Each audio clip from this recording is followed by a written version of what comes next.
Hi everyone, welcome back. In this lesson you are going to add some 3D boxes to our design. I will go back to the layers and then use the shape layer to create a perfect square. I'm holding on the command and shift together to create a perfect square.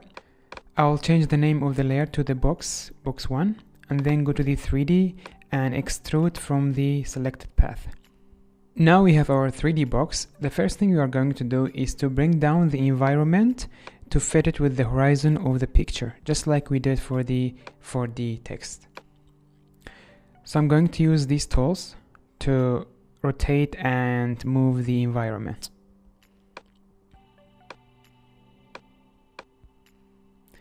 I'll just try my best to fit the horizon. It's good like this. Then select the box and you're going to move it up, and then I'm going to use the controls over here to control the box. So you want this to be behind the text. Just like this. Let's rotate it a bit. I just want to put it in the right place and the right rotation. So I'm going to take my time to play with it and see what will be nice for me. I mean, what will look good for me.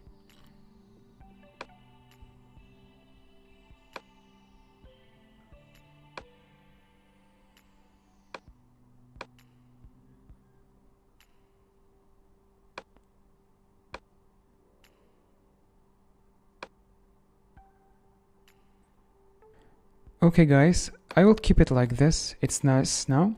Now go to the box, click on the box, and then come over here to the bubbles. We are going to slightly change some of the settings.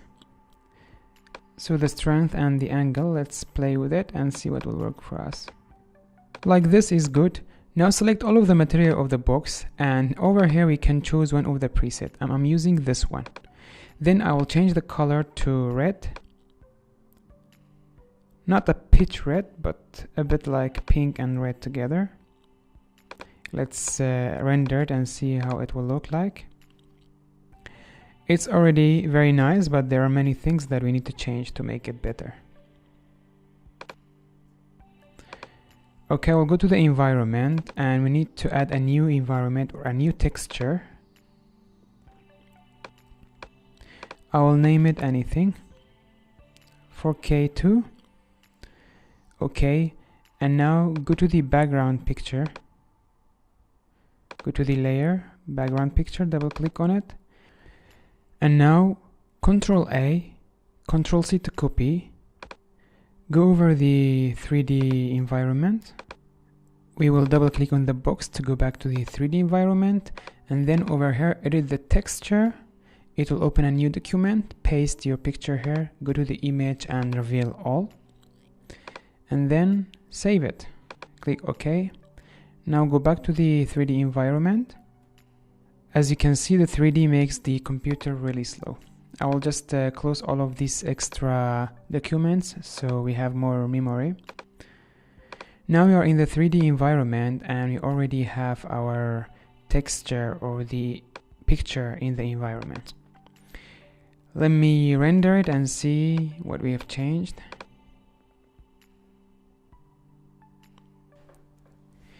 Now it looks much better. Let's cancel the render and go back to the materials. I will select all of them, all of the materials of the box, and then we'll play with the metallic and roughness and the glow.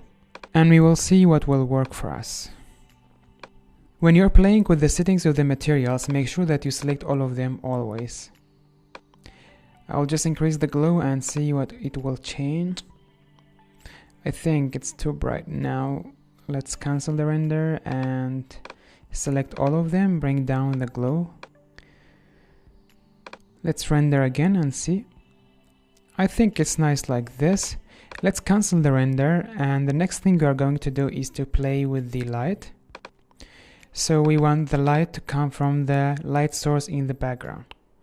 So first thing, I'm going to play with the intensity and I will see what change it will make for our box. Obviously, 0 intensity is not a good idea. I'm going to increase it again. Press escape to cancel the render. And then I will make it 99. For now it's 99. We will change it later just to see what will work for us. We will keep it like this, but I will disable the shadow because we don't need it. The shadow will be behind the text, so we don't need it. Now select the move tool, and now we can play with the light source. Actually, I'm going to enable the shadows again. The shadow will not be in the scene anyway, but I will just enable it in case we need it. So I'm going to move this until we get the light to the right side. I want the source of the light to be the lamp that we have in the street in the right side. So I'm going to move this around until I get the light from that side. Now we have it. Let's render it. But as you can see, it's not very bright. We need to increase the intensity.